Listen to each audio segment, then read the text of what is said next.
بسم الله الرحمن الرحيم وبه نستعين أما بعد قال الله تبارك وتعالى في القرآن المجيد أعوذ بالله من الشيطان الرجيم بسم الله الرحمن الرحيم والذين هاجروا في الله من بعد ما ظلموا لنبوئنهم في الدنيا حسنة ولأجر الآخرة أكبر لو كانوا يعلمون صدق اللہ العظیم۔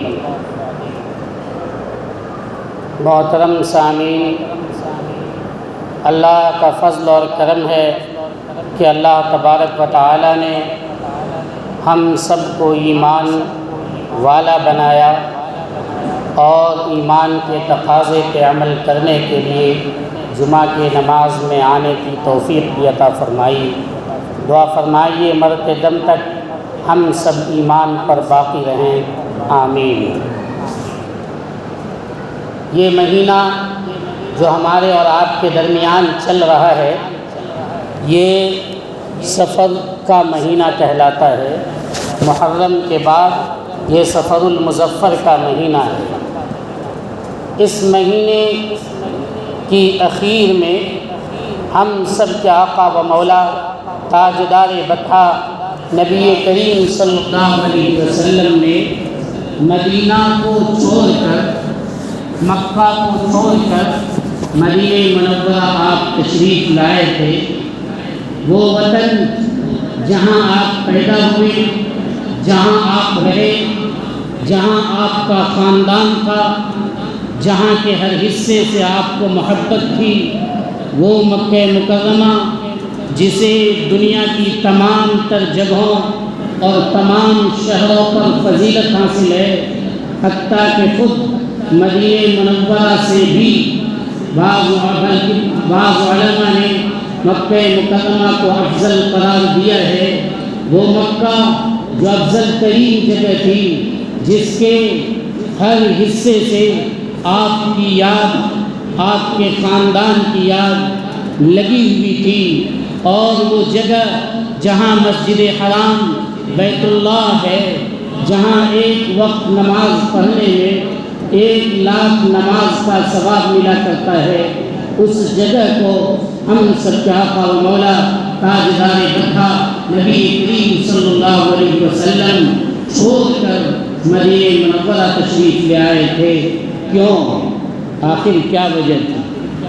وہ کون سی بات تھی جس کی بنا پر آپ نے، اگر آپ وہاں رہتے، خانہ کعبہ میں نماز ادا کرتے تو 1,00,000 نماز کے برابر آپ کو ثواب ملتا؟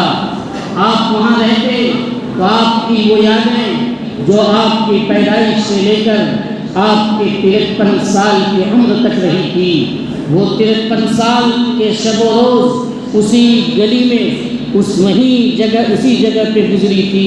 اس لیے آپ کی طبعی اور آپ کا فکری میلان بھی اسی طرف تھا۔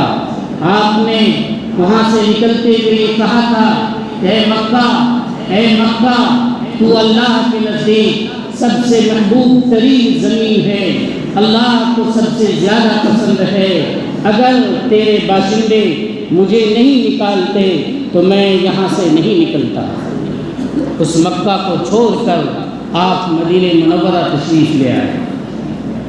وہ توحید کا مشن تھا، وہ مشن تھا لوگوں کو پیغام پہنچانا اللہ کی وحدانیت کا، لوگوں کو پیغام پہنچانا محمد رسول اللہ کی رسالت کا، لوگوں کو حق بات بتلانا، لوگوں کو اچھی بات بتلانا۔ حق بات کا مشن یہ اتنی اہمیت رکھتی تھی کہ حق بات کو پہنچانے کے لیے آپ نے اس جگہ کو چھوڑ دیا جہاں نماز ادا کرنے کا ثواب 1,00,000 نماز ادا کرنے کے برابر ملا ہے۔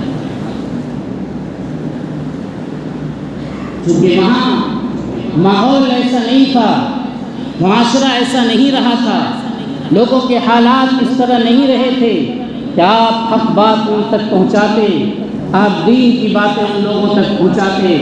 چنانچہ بیعت عقبہ کے بعد سن 13 نبوی میں ذی الحجہ کے مہینے میں آپ صلی اللہ علیہ وسلم کے ہاتھ پر جب مدینہ سے آنے والے لوگوں نے بیعت کی اور آپ کو دعوت دی مدینہ منورہ آنے کی، تو آپ نے صحابہ کرام سے فرمایا کہ تم لوگ بھی مکہ چھوڑ کر مدینہ کی طرف ہجرت کر جاؤ۔ چنانچہ دھیرے دھیرے تمام صحابہ ہجرت کرنے لگے اور تمام لوگوں نے ہجرت کی، جبکہ اس وقت میں ہجرت کرنا یہ کوئی آسان کام نہیں تھا۔ سب سے پہلے جس شخص نے ہجرت کی تھی وہ حضرت ابو سلمہ رضی اللہ تعالی عنہ تھے۔ انہوں نے ایمان لایا اور ان کی بیوی ام سلمہ تھی جو بعد میں چل کر ام المؤمنین بنی۔ ان کے گود میں ایک بچہ تھا۔ یہ اپنی بیوی اور اپنے بچے کو لے کر سواری پر سوار ہو گئے مدینہ کی طرف ہجرت کرنے کے لیے۔ اس وقت میں دونوں کے خاندان والے سامنے آ کر کھڑے ہو گئے اور ام سلمہ کے خاندان والے نے ابو سلمہ سے کہا، اے ابو سلمہ، تم کو اپنے نفس پر اختیار ہے، ہماری بیٹی پر تمہیں کوئی اختیار نہیں ہے، اس لیے تم ہماری بیٹی کو لے کر نہیں جا سکتے ہو۔ چنانچہ ام سلمہ کو روک دیا۔ ابو سلمہ کے خاندان والوں نے کہا، اے ابو سلمہ، تجھے صرف اپنی ذات کا اختیار ہے، تمہارے نطفے سے جو بچہ پیدا ہوا ہے وہ ہم سب کے خاندان کا بچہ شمار ہوگا، اس لیے اس بچے کو بھی تمہیں لے جانے کا اختیار نہیں ہے۔ ان کی گود سے بچہ کو چھین لیا گیا، بیوی کو چھینا گیا، بچہ کو چھینا گیا۔ اس کے باوجود حضرت ابو سلمہ رضی اللہ تعالی عنہ تنہا اونٹ پر سوار ہوئے اور وہ مدینہ منورہ تشریف لے کر چلے آئے۔ اس طرح کی پریشانی تھی اس وقت میں ہجرت کرنا، لیکن اس کے باوجود چھپتے تمام صحابہ کرام رضوان اللہ علیہ نے ہجرت کی۔ ایک صحابی جب ہجرت کر کے چلے آئے، ابو جہل اور اس کے ساتھ ایک شخص وہاں آیا اور اس کو بہانے سے لے گیا کہ تمہاری امی نہ کھاتی ہے نہ پیتی ہے نہ سائے میں جاتی ہے، دھوپ میں رہتی ہے، چلو جب تک وہ تمہیں دیکھ نہیں لے گی تب تک وہ نہیں کھائے گی۔ بہرحال ماں باپ سے محبت ہوتی ہے۔ یہ صحابی مدینہ سے واپس جانے لگے۔ جب واپس نکلے تو راستے ہی میں ان کو باندھ دیا اور جا کر قید کر دیا۔ سرکار دو عالم صلی اللہ علیہ وسلم ان کے لیے لمبے زمانے تک فجر کی نماز میں دعا کیا کرتے تھے اور ان کی رہائی کے لیے دعا کرتے تھے، چنانچہ انہیں رہائی نصیب ہوئی۔ ہجرت کرنا کوئی آسان کام نہیں تھا۔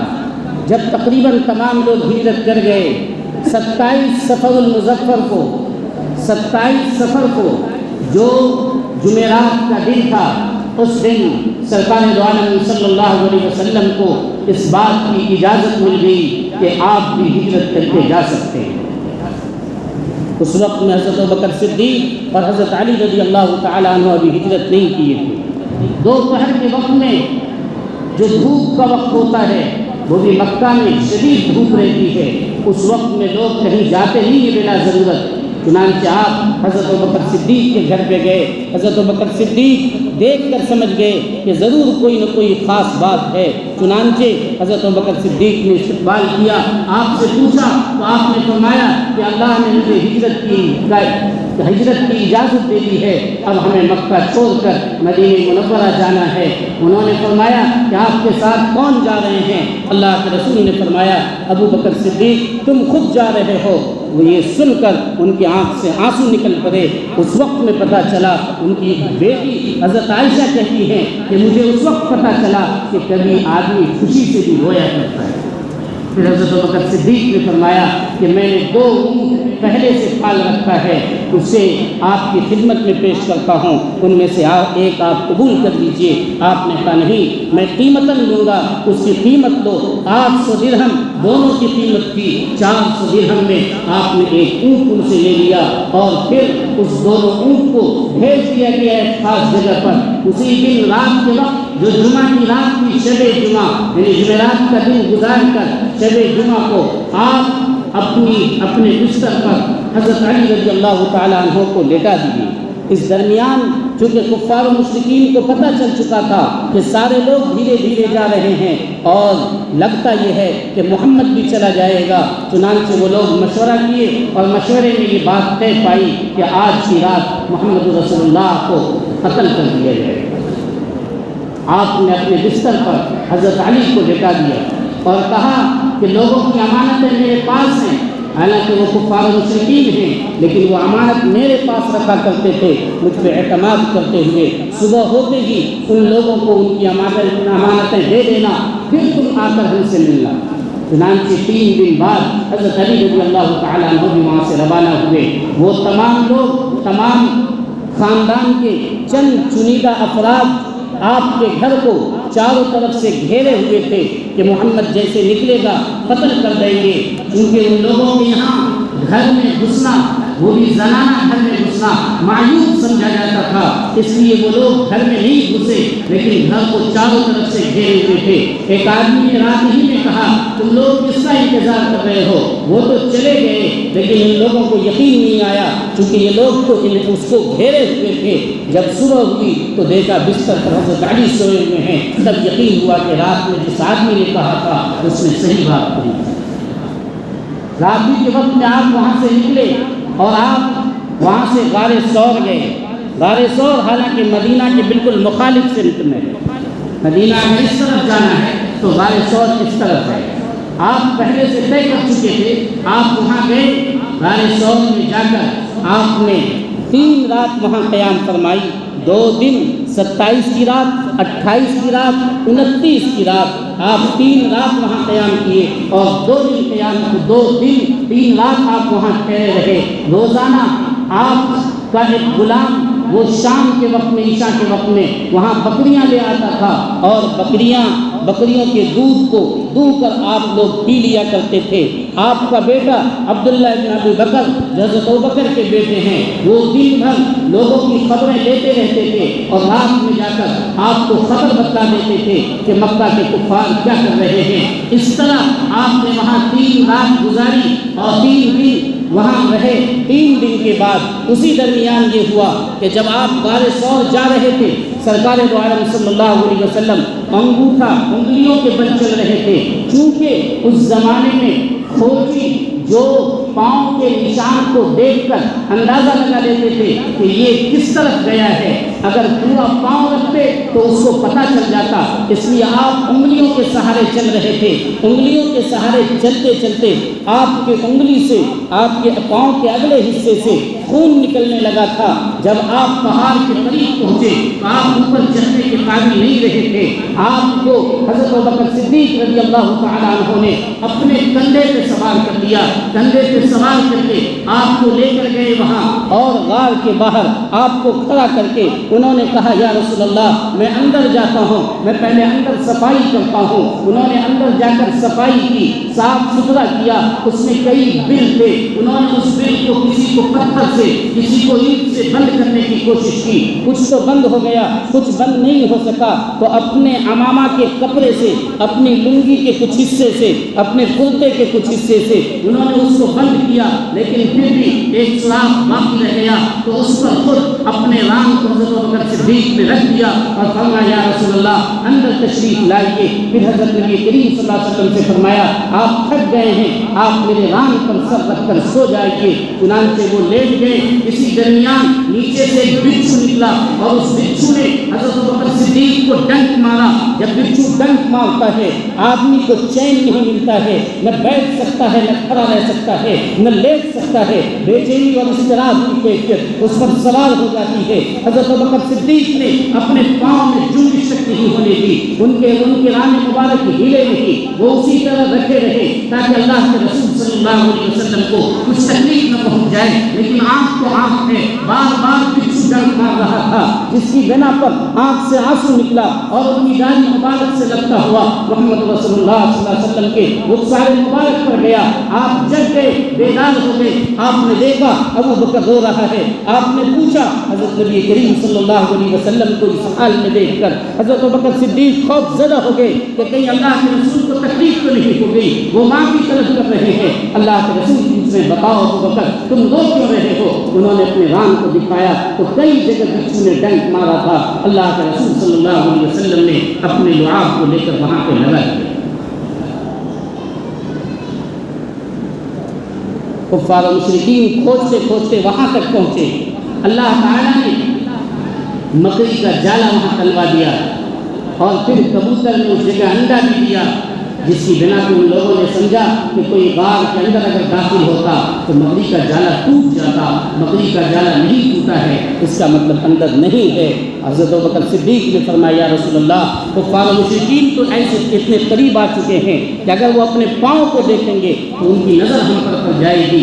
آپ نے فرمایا کہ ہم یہاں دو نہیں ہیں بلکہ ہمارے ساتھ ایک تیسرا اللہ بھی موجود ہے. لا تحزن ان اللہ معنا، آپ غمگین مت ہوئیے، اللہ ہمارے ساتھ ہے. غم اس بات کا تھا کہ کہیں محمد رسول اللہ صلی اللہ علیہ وسلم کو نعوذ باللہ کفار و مشرکین پکڑ نہ لیں. اس درمیان کفار و مشرکین نے اعلان کر دیا تھا کہ جو بھی ابو بکر کو یا محمد کو زندہ یا مردہ حاضر کرے گا اس کو 100 اونٹ دیا جائے گا. تمام طرف سے لوگ ان کو پکڑنے کے لیے دوڑ پڑے تھے، کوششیں کر رہے تھے.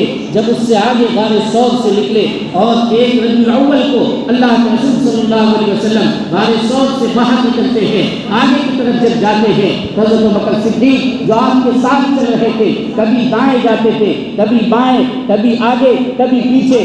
آپ نے دیکھا، پوچھا ابو بکر تم ایسے کیوں کر رہے ہو؟ کبھی دائیں، کبھی بائیں، کبھی آگے، کبھی پیچھے. حضرت ابوبکر صدیق نے فرمایا یا رسول اللہ، جب ہمیں لگتا ہے کہ پیچھے سے کوئی آپ پہ کہیں اچانک حملہ نہ کر دے تو میں پیچھے آ جاتا ہوں. مجھے لگتا ہے کہ کوئی آگے سے حملہ نہ کر دے تو میں آگے آ جاتا ہوں، اس لیے میں آگے پیچھے دائیں بائیں کر رہا ہوں. آپ نے فرمایا تم کیا چاہتے ہو کہ پہلے تم قتل کیے جاؤ؟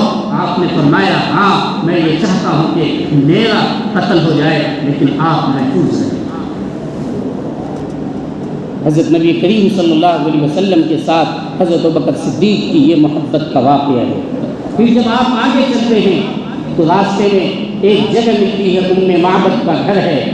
وہاں آپ جا کر معلوم کرتے ہیں، ان سے کچھ گوشت اور کچھ سامان خریدنا چاہتے ہیں کھانے کے لیے. اس نے منع کیا کہ کچھ نہیں ہے. تو آپ نے پوچھا کہ یہ جو بکری کھڑی ہے اس کے بارے میں بتاؤ.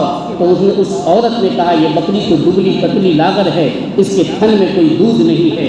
آپ نے فرمایا مجھے اجازت دے دو. آپ نے ہاتھ لگایا اور اس سے اتنا دودھ نکلا کہ 10-12 آدمی آسانی کے ساتھ سیر ہو کر پیٹ بھر کر پی سکتا ہے. آپ نے اور آپ کے ساتھی نے کیا کیونکہ آپ خود بھی تھے. آپ کے ساتھ حضرت ابوبکر صدیق تھے اور عامر بن فہیرہ جو آپ کے غلام تھے وہ بھی، یہ تینوں آدمی آپ کے ساتھ تھے. اور جو آپ کو راستہ دکھلا رہا تھا وہ بھی آپ کے ساتھ تھا. چنانچہ آپ لوگوں نے وہاں شکم سیر ہو کر کیا. پھر آگے کا سفر طے کیا. جب اس عورت کا شوہر شام کو آیا دیکھا دودھ بھرا ہوا ہے ایک برتن میں. پوچھا یہاں دودھ کہاں سے آیا؟ یہاں تو کوئی بکری نہیں ہے، جو بکری ہے وہ بیمار ہے. حضرت ام معبد نے یہ پورا قصہ سنایا کہ اس طرح کا شخص آیا تھا اور اس میں یہ خصوصیت تھی. ان کے شوہر نے کہا کہ میں چلتا ہوں، میں ان کے ہاتھ پر ایمان لانا چاہتا ہوں. آگے جب گئے تو سورقہ بن جعشم وہ خود بیان کرتے ہیں کہ میں اپنی مجلس میں بیٹھا ہوا تھا، ایک آدمی آیا اور اس نے یہ کہا کہ چند لوگ ساحل کی طرف سے جا رہے تھے اور لگتا ہے وہ محمد اور ان کے ساتھی ہیں. سورقہ کہتے ہیں مجھے تو یقین ہو گیا لیکن میں نے اس شخص کو ٹال دیا کہ نہیں وہ کوئی اور ہوگا. اس کے بعد میں نے اپنی باندھی سے کہا کہ اونٹنی کو کھلا جگہ لے کر آؤ. میں نیزہ لے کر نکلا اور اس اونٹنی پر سوار ہوا. میں پیچھے دوڑ پڑا محمد اور ابو بکر کو پکڑنے کے لیے کیونکہ مجھے 100 اونٹ انعام حاصل کرنا تھا. جب میں ان کے قریب پہنچا اچانک میرا حضرت ابوبکر صدیق نے اللہ کے رسول سے فرمایا یہ تو بہت قریب آ گیا ہے، یہ تو ہم لوگوں کو پکڑ لے گا، لگتا ہے ہم لوگوں کا پیچھا کر رہا ہے. اللہ کے رسول صلی اللہ علیہ وسلم نے فرمایا کوئی بات نہیں ہے، اللہ ہمارے ساتھ ہے. اتنا بولنا تھا کہ ان کے گھوڑے کا پاؤں گھٹنے تک وہ زمین میں پھنس گیا. یہ سمجھ گیا کہ لگتا ہے اسی دونوں کی بد دعا ہے. اس نے سورقہ نے آپ دونوں سے درخواست کی کہ اب پیچھا نہیں کریں گے. ایسا 3 مرتبہ ہوا. تیسری مرتبہ آپ نے فرمایا کہ اگر تم پیچھا نہیں کرو گے تو پھر تمہارا گھوڑا نیچے سے نکلے گا. بہرحال پھر نکلا اور آپ نے ان کو معافی نامہ لکھ کے دیا اور پوچھا کہ کیا تم مال و دولت کے چکر میں ہمارا پیچھا کر رہے تھے؟ یاد رکھنا سورقہ، اس دن کو یاد کرو جس دن کے قیصر کے ہاتھ میں جو کنگن ہوتا ہے وہ کنگن اس زمانے میں مشہور تھا، وہ سونے کا کنگن اور بہت قیمتی، اس جیسا کوئی کنگن نہیں تھا۔ تو آپ نے فرمایا کہ جس دن تمہارے ہاتھ میں قیصر و کسریٰ کا کنگن ہوگا اس دن بتانا کہ کیا حال ہوگا۔ چنانچہ ایک وقت آیا حضرت عمر رضی اللہ تعالیٰ عنہ نے جب فتح کیا اور وہ کنگن آپ کی خدمت میں آیا تو آپ نے ان کو پہنایا اور کہا کہ آپ صلی اللہ علیہ وسلم نے یہ فرمایا تھا۔ پھر آگے چلے تو بریدہ نامی بریدہ اسلمی جو بعد میں صحابی بنے، وہ آئے 70 آدمیوں کے ساتھ آپ کا پیچھا کرنے کے لیے۔ جب آپ کے قریب پہنچے تو آپ نے ان سے چند سوالات کیے اور پھر اس نے چند جوابات دیے۔ اس کے بعد اس کے دل میں بیٹھ گیا کہ نہیں یہ نبی ہے۔ اس نے خود بھی ایمان لایا محمد رسول اللہ صلی اللہ علیہ وسلم پر اور ان کے ساتھیوں نے بھی ایمان لایا۔ پھر بریدہ اسلمی نے کہا یا رسول اللہ آپ مدینہ جب جا رہے ہیں تو آپ کے پاس ایک جھنڈا ہونا چاہیے۔ آپ نے اپنی پگڑی اتار کر دی اور اسی کو ایک لاٹھی پہ لگا کر باضابطہ جھنڈا بنایا گیا اور اس جھنڈے کے ساتھ آپ مدینہ کی وادی میں جب داخل ہوئے، یہ لوگ روزانہ انتظار کرنے کے لیے صبح سویرے مدینہ کے لوگ گھاٹی پہ آ جاتے تھے، 2 پہر تک انتظار کرتے تھے اور چلے جاتے تھے۔ ایک دن جب وہ انتظار کر کے جا رہے تھے، واپس جا رہے تھے، وہ 8 ربیع الاول کی تاریخ تھی، سوموار کا دن تھا، تو لوگ ایک یہودی جو ٹیلے پہ چڑھا ہوا تھا اس نے کہا ہے لوگوں تمہارا نبی آ گیا ہے، دیکھو تمہارا بابرکت شخص آ گیا ہے۔ لوگ واپس ہوئے اور واپس ہو کر پھر آپ کا والہانہ استقبال کیا۔ آپ وہاں پر قبا نامی ایک جگہ ہے جو مدینہ سے 3 میل کی دوری پر ہے، آپ 8 ربیع الاول کو وہیں ٹھہر گئے اور آپ وہاں 14 دن تک ٹھہرے رہے۔ آپ نے اس درمیان میں وہاں ایک مسجد کی تعمیر کی جسے مسجد قبا کہا جاتا ہے۔ پھر 22 ربیع الاول کو جو جمعہ کا دن تھا آپ وہاں سے نکلے، راستے میں ایک جگہ پر آپ نے ایک محلہ پڑتا ہے، اس محلے میں آپ نے جمعہ کی نماز ادا کی اور پھر وہاں سے آگے چلے آئے۔ جب مدینہ تشریف لائے ہر شخص یہ چاہتا تھا کہ محمد رسول اللہ ہمارے گھر پہ رہے۔ آپ نے فرمایا کہ اس اونٹنی کو اللہ کی طرف سے حکم دیا گیا ہے، یہ اونٹنی جہاں ٹھہر جائے گی میں وہیں رہوں گا۔ وہ اونٹنی اس جگہ جا کر ٹھہر گئی جہاں پر مسجد نبوی کی آج تعمیر ہے۔ مسجد نبوی کا جہاں پر دروازہ ہے اس جگہ پر وہ اونٹنی جا کر رک گئی۔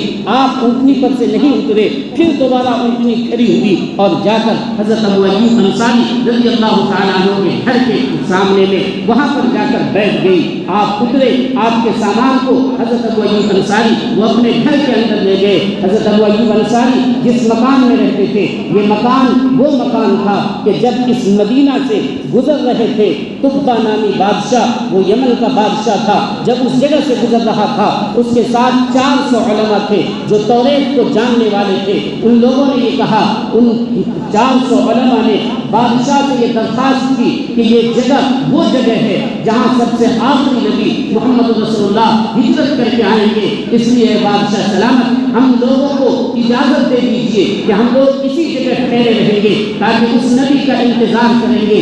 وہ بادشاہ چونکہ نیک اور صالح تھا، اس بادشاہ نے ان لوگوں کو اجازت دی اور ساتھ ساتھ ہر ایک عالم کے لیے وہاں الگ الگ ایک مکان بنایا اور ان کو اچھا خاصا مال بھی دیا جس سے وہ وہاں زندگی گزار سکے۔ اس کے ساتھ ساتھ اس نے ایک مکان کی تعمیر کی اور اس مکان کی تعمیر کر کے کہا یہ مکان محمد رسول اللہ صلی اللہ علیہ وسلم کے لیے ہے جو آخری نبی ہوں گے، جو یہاں ہجرت کر کے آئیں گے۔ اور پھر ایک خط لکھا جس میں اس نے چند اشعار لکھے جس کا مطلب یہ تھا کہ اگر میں ان کے پاس حاضر ہوتا تو میں ان پر ایمان لے آتا، اگر میری عمر ان کی عمر تک دراز ہوتی تو میں ان کا وزیر، میں ان کا معاون اور مددگار بن جاتا۔ اور پھر ایک عالم کو دیا، وہ مکان اس عالم کے حوالے کیا اور یہ کہا کہ آپ کی اگر ملاقات ہو تو آپ یہ خط دے دینا، نہیں تو آپ اپنی اولاد کو اس طرح سلسلہ در سلسلہ یہ خط دیتے جائیے گا تاکہ ان کو مل جائے۔ حضرت ابو ایوب انصاری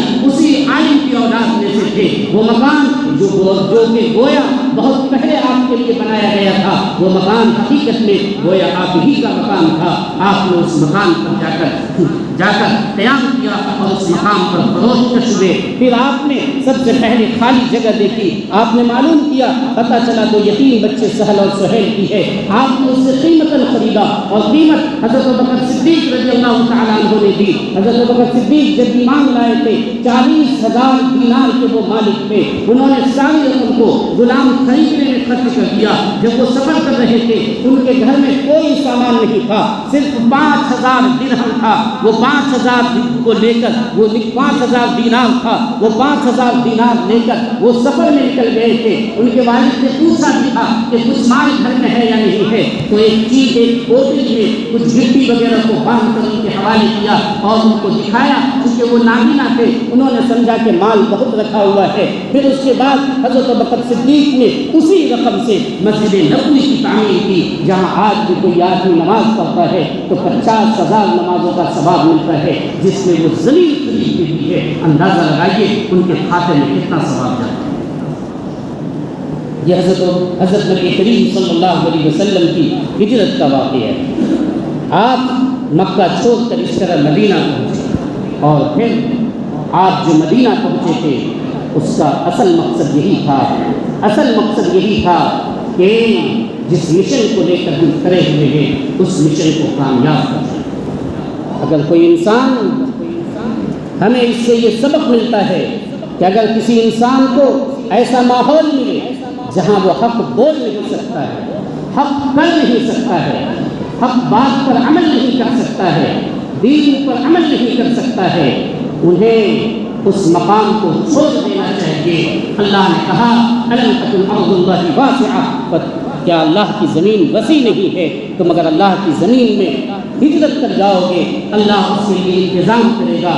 یہی ہمیں یہ سبق ملتا ہے کہ آپ کا وہ رشتہ دار شادی کے موقع پہ ایسا ماحول بنایا ہوا ہے جس ماحول میں آپ شریک نہیں ہو سکتے، اس میں شراب ہے، گانا ہے، بجانا ہے، جہیز کا معاملہ ہے، لین دین کا معاملہ ہے، تو آپ صاف اپنے رشتہ دار سے کہہ دیجئے کہ شادی کی حد تک میں تمہارا رشتہ دار نہیں ہوں، میں شادی میں شریک نہیں ہو سکتا، کم سے کم خود آپ کے بیوی بچے وہ تو شریک نہیں ہوں گے، باقی اس کے بعد پھر آپ ان سے رشتہ داری نبھائیے۔ لیکن اس موقع پہ جس موقع پہ وہاں غلط ہو رہا ہو، ناحق کو زندہ کیا جا رہا ہو، یہ ہمیں پیغام دیتا ہے کہ جس ماحول میں غلطیاں ہو رہی ہے، جس ماحول میں برائیاں ہو رہی ہیں، ان برائیوں کو پہلے روکنے کی کوشش کی جائے۔ اگر وہ برائیاں نہیں رکے تو کم سے کم آپ میں جتنی استطاعت ہے وہ استطاعت اتنی ضرور ہے کہ آپ اس سے برطرف ہو جائیں، آپ اس سے کنارہ کش ہو جائیں، اور اگر آپ میں دم ہے تو آپ اعلان کر دیں صاحب کہ میں اس چیز میں شریک نہیں ہوں، چاہے وہ آپ کا رشتہ دار ہو، چاہے وہ آپ کا بڑا ہو۔ آپ یاد رکھیں بڑوں کی عزت تب تک ہوتی ہے جب تک کہ شریعت کے مطابق ہو، وہ رشتہ داروں کی رشتہ داری اس وقت تک نبھائی جائے گی جبکہ وہ شریعت کے مطابق ہو۔ صلہ رحمی کا حکم وہیں پر ہے کہ اگر وہ برائیوں میں ملوث نہ ہو، اگر وہ برائیوں میں ملوث ہے آپ صاف کہہ دیجئے اس برائی میں تمہارا شریک نہیں ہوں، باقی رشتہ دار ہو، باقی میں تمہارے ساتھ رشتہ داری نبھاؤں گا، باقی تمہارے ساتھ میں تمام معاملہ کروں گا۔ اللہ تعالی ہمیں اور آپ کو اس ہجرت کے جو فائدے ہیں اسے دل میں اتارنے، دماغ میں بسانے اور عمل میں لانے کی توفیق عطا فرمائے، آمین یا رب العالمین۔ یاد رکھیے کہ ماحول جو اچھا ملتا ہے وہ آدمی پہ اثر کیا کرتا ہے، اس لیے اچھے ماحول کی تلاش ہونی چاہیے اور اچھے ماحول میں آدمی کو جانا چاہیے۔ الحمدللہ منگیر کی سرزمین پہ خانقاہ رحمانی کو وہ مقام حاصل ہے جو برکتوں کی جگہ ہے، بزرگوں کی جگہ ہے، اچھی جگہ ہے اور جہاں اچھا ماحول ملا کرتا ہے، اس لیے یہاں آنا چاہیے اور یہاں کے بزرگان دین سے جڑ کر ایمان کو بھی تازہ کرنا چاہیے۔ اس طرح دنیا میں جہاں بھی آپ کو اچھا ماحول مل سکتا ہے اس اچھے ماحول میں جا کر دین پہ عمل کرنا چاہیے، حق کا بول بالا کرنا چاہیے۔ اللہ تعالی ہمیں بھی اور آپ تمام حضرات کو کہنے اور سننے سے زیادہ عمل کرنے کی توفیق عطا فرمائے، آمین یا رب العالمین۔ ربنا تقبل منا انک انت السمیع العلیم والسمیع العلیم۔